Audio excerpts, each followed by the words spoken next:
Hey bookworms, welcome back to my channel and to another review. And in this video, I'll discuss the novel On the Nature of Magic by Marian Womack.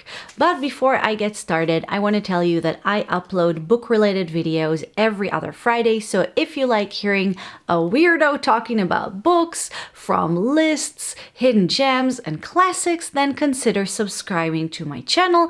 But if that's too much of a commitment for you, just give this video a like, and now let's get started.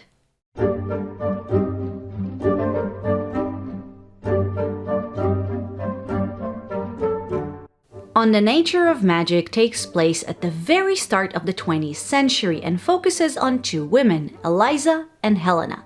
They are both smart, independent women who decide to open a detective agency together.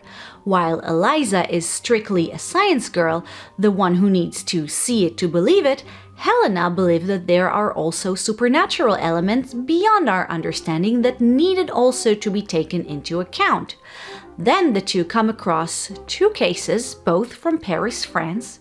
In one of them, two ladies of reputable background claim to have traveled in time for a moment and saw none other than Marie Antoinette. And in the second, a young girl simply disappeared without a trace, approximately at the same time and place as the first case. Helena and Eliza realize that the two cases are probably connected and start investigating. And this case will test both their friendship and worldviews, and all the while the question arises of, are these cases supernatural in nature or can they be explained with science? I want to start by saying that I really love the idea and the concept of the book. This question of, is it going to be a Scooby-Doo ending where everything was a hoax and all done with mirrors, as they say, or are there supernatural elements here? It's also not really a question of either or, but Helena's worldview is about accepting that there are things beyond our modern scientific understanding. Science keeps evolving and we discover new things that explain what previously could have been thought of as magic. So that was a really cool idea. Also, two independent women at those times, it's an interesting concept, always nice to read about, and I do like periodic books.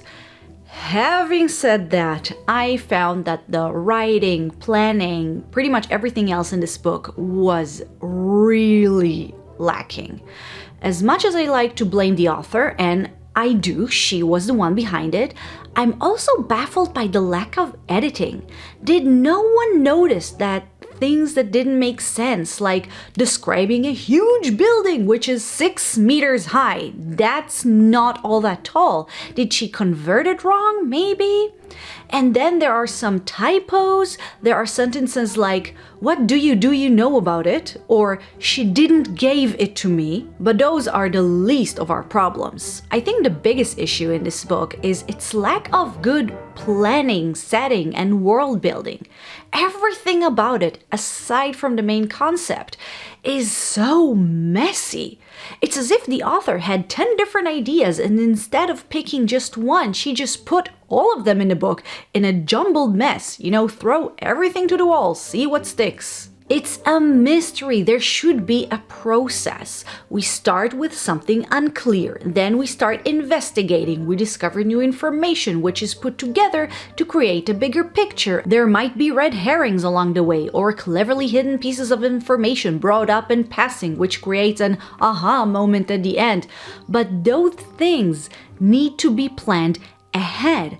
And I can tell you that after finishing this book, which for the most part I felt went nowhere, I am still not very sure about the bigger picture. There's a huge world building issue here. There is a cult involved in the story, and then there is a different group that is also involved with them, with the cult, and I felt like instead of discovering more information about them in order to realize who they are, what are they after, how are they planning to achieve that, etc., we focus on two subplots of side characters that could have been very interesting in a different book. That's what I meant. Did she have these ideas about these two characters and decided to shove it in this book even though they really don't belong here?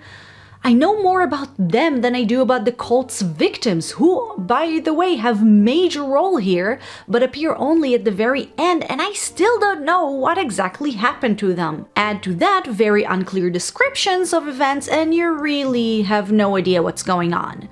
When you describe city streets, for example, you only need to give a general description in order for us to understand where we are, because most of us know how streets look like even a century ago. However, when something strange, possibly supernatural occurs, we need more information. Our understanding of our own world is not enough. Here's one example to hopefully explain what I mean. One of our main characters goes to Paris and suddenly sees a procession of people in old-time clothes, which relates to what the two women said about suddenly seeing a window to the past of sorts.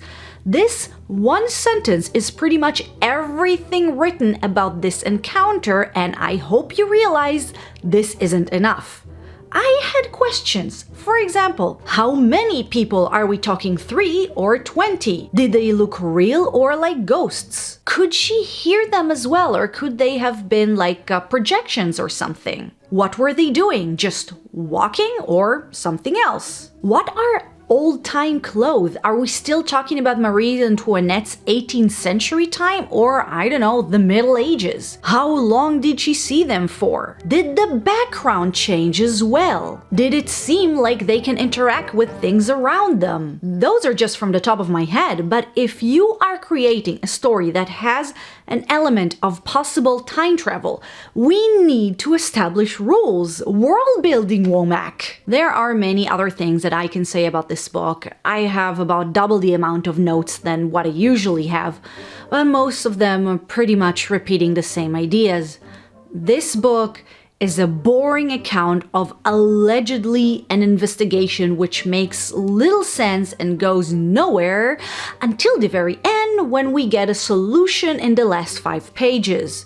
It's written poorly and edited, well, I don't think it was really edited, which is a shame, because if someone had maybe pointed out some of the unclear elements here, this book could have been better. But instead, it was a huge mess. And buried deep inside this mess is a really interesting story about women's agency, a cult that tried to use new technology to its advantage, a mystery about crimes against disposable women, and the question of the limits of science to explain the unexplainable. But all this, again, is buried beneath boring storytelling, unclear descriptions, distracting side plots, and grammatical errors. You know, this book made me think of Sarah Waters, and how much better could it have been if she would have written it? Think about it, it's really her style of book. Dark atmosphere, a mystery that might be supernatural, periodic contemporary settings, lesbians. It's right up her alley. She could have made it better. But let's conclude. I would give it a pass and will donate this book. A good idea, but a very bad execution. A shame, but at least it was a relatively fast read. And with that, I end this review and this video. Guys, thank you for watching. I hope you enjoyed this video, and if you did, don't forget to like it, subscribe to my channel, and leave me a comment telling me of a better contemporary mystery that stretches the boundaries of reality. Again, guys, thank you for watching, and I'll see you in my next video. Bye bye!